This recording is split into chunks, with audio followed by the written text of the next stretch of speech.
Năm mới, hãy nên làm mới mình để sống một cuộc đời bình an và hạnh phúc. Được làm người, được sinh ra trên cõi đời này là một điều vô cùng may mắn. Nhưng đi cùng với đó, không phải ai sinh ra cũng giống như ai, mà mỗi người sẽ có một số phận riêng. Có thể là an nhàn, ấm no, sung sướng, hoặc cũng có thể là khó khăn, vất vả, truân chuyên. Có người cho rằng số phận là do Thượng Đế định đoạt, nhưng cũng có người cho rằng số phận là do chính mình tự tạo ra. Tuy nhiên, chúng ta cũng từng nghe đến câu nói đức năng thắng số. Ý nói người có tu dưỡng đạo đức, biết tích đức và có ý chí vươn lên thì sẽ vượt qua số phận để làm cho cuộc đời mình trở nên tốt đẹp hơn.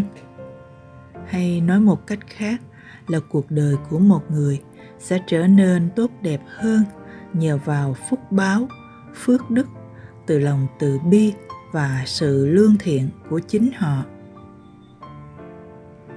Những năm gần đây, thông qua tin tức báo chí hàng ngày, có thể nhận thấy thực trạng xã hội hiện nay có rất nhiều người sống không lương thiện, như kinh doanh bất chính, bán hàng gian, hàng giả, hàng cấm, sống chụp giật, tranh giành, mưu kế hãm hại người khác, hay ra tay lừa đảo bằng nhiều thủ đoạn xảo quyệt, tinh vi, gây ra những thiệt hại nặng nề, làm cho rất nhiều người lao đao khổ sở.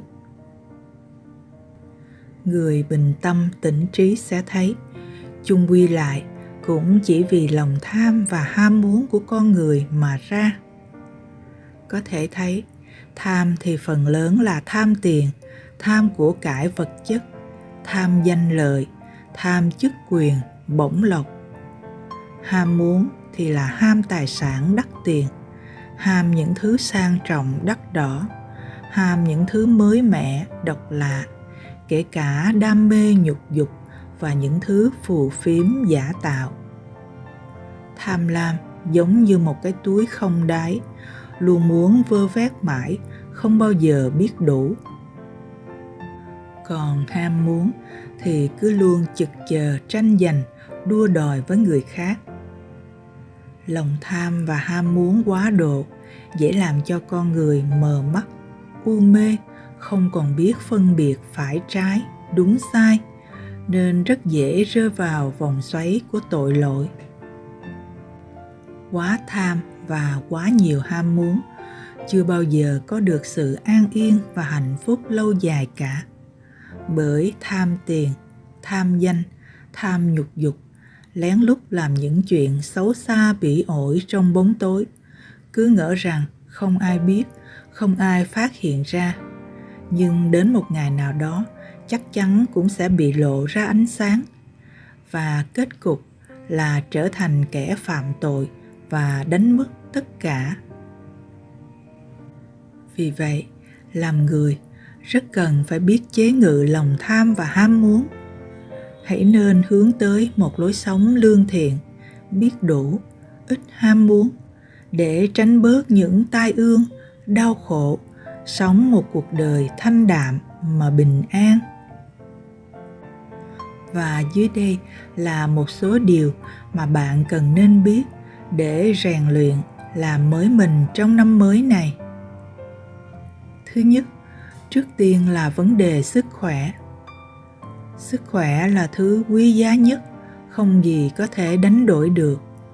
Cho nên phải biết yêu thương, đối xử tốt với bản thân mình, giữ cho mình có một sức khỏe tốt về thể chất lẫn tinh thần. Có sức khỏe tốt, bạn mới có thể làm việc tốt, mới có thể hưởng thụ thành công, tận hưởng cuộc sống mà bạn tạo ra. Cần nên biết rằng, tiền mất đi thì bạn có thể tìm lại được, nhưng một khi sức khỏe mất đi thì bạn có bao nhiêu tiền cũng không thể mua lại được. Muốn có sức khỏe tốt thì cần phải biết tập thói quen ăn uống, sinh hoạt, ngủ nghỉ lành mạnh, khoa học. Thứ hai là một người lương thiện. Lương thiện là một phẩm chất quý giá của con người. Người có lòng lương thiện thường có tâm tính hiền lành, không có ác ý, sống biết nghĩ đến người khác và làm việc gì cũng xuất phát từ thiện tâm. Họ sẽ cảm thấy vui và hạnh phúc khi giúp được ai đó trong khả năng của mình. Họ cũng thường chọn làm những việc đem lại niềm vui, tiếng cười cho bản thân và cho những tổ chức hay hội nhóm ở cộng đồng xã hội. Những việc làm của họ thường động lại những điều tốt đẹp, cao cả và khiến cho người khác cảm kích.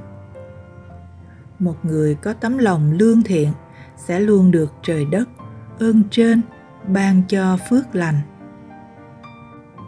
Thứ ba, biết đủ, ít ham muốn, tránh xa sự tranh giành, đua đòi. Khi tâm con người bớt tham cầu và không mong muốn nhiều thứ, thì những cảm xúc vui khi được, buồn khi mất sẽ không sinh ra. Đồng thời, không để bản thân dính mắc vào tiền tài, danh vọng, sắc đẹp, thì sẽ dễ có được một cuộc sống nhàn nhã, thông dong, không tạo ra những điều bất thiện.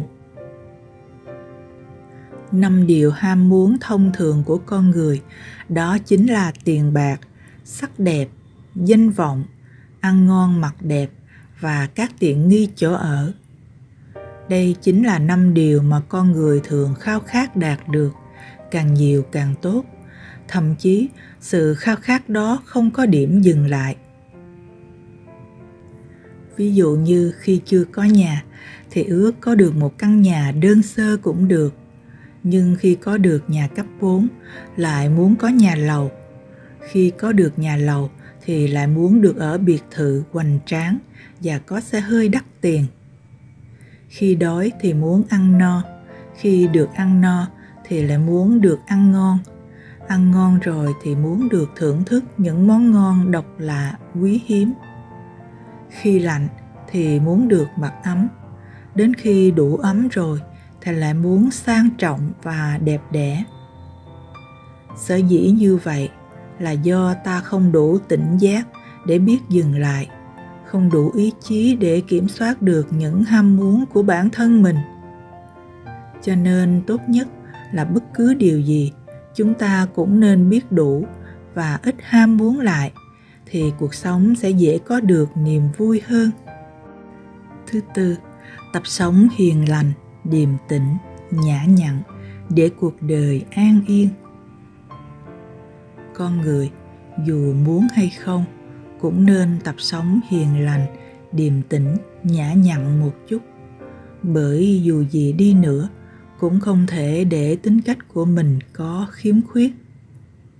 Nếu gặp chuyện gì cũng nóng nảy, nói ào ào không suy trước nghĩ sau, thì đó không phải là thẳng tính, mà thể hiện là một người nông nổi, thiếu khôn khéo, thiếu giáo dục. Trong mọi mâu thuẫn xích mích, nếu bạn đúng, không cần phải nổi giận để thành mất khôn.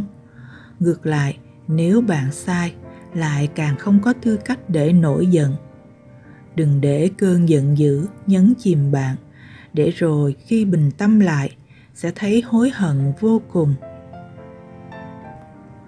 Một người hiền lành, điềm tĩnh, nhã nhặn sẽ không bao giờ làm cho những người ở xung quanh bị căng thẳng, mệt mỏi, tổn thương. Vì vậy, nếu chưa có được tính cách này, thì bạn hãy tập để cuộc đời được nhẹ nhàng, an yên và có được nhiều người yêu mến. Thứ năm, cảm nhận đúng hai chữ giàu nghèo. Giàu ở đây không chỉ là giàu vật chất, tiền bạc, mà còn là giàu lòng thương người, giàu nhân nghĩa, giàu có trong tâm hồn. Nếu một người giàu có vật chất mà tâm hồn quá nghèo nàn thì cũng vô nghĩa, bởi sự giàu có trong tâm hồn mới được xem là quan trọng nhất. Giàu có về vật chất cứ luôn tham cầu vơ vét, thì ngay cả khi có nhiều hơn nữa cũng chẳng bao giờ thấy đủ. Giàu có trong tâm hồn là biết đủ và có thể cho đi một cách tự do, thì đó mới là giàu có thực sự. Còn nghèo thì có thể là không có quá nhiều tiền bạc, của cải. Nhưng đối với những người thanh liêm, thanh cao, dẫu có cuộc sống vật chất nghèo nàn, vẫn không hề ảnh hưởng đến sự phong phú trong tư duy và tâm hồn của họ. Cho nên cuộc đời họ là một chuỗi ngày sống vui khỏe, an yên và hạnh phúc.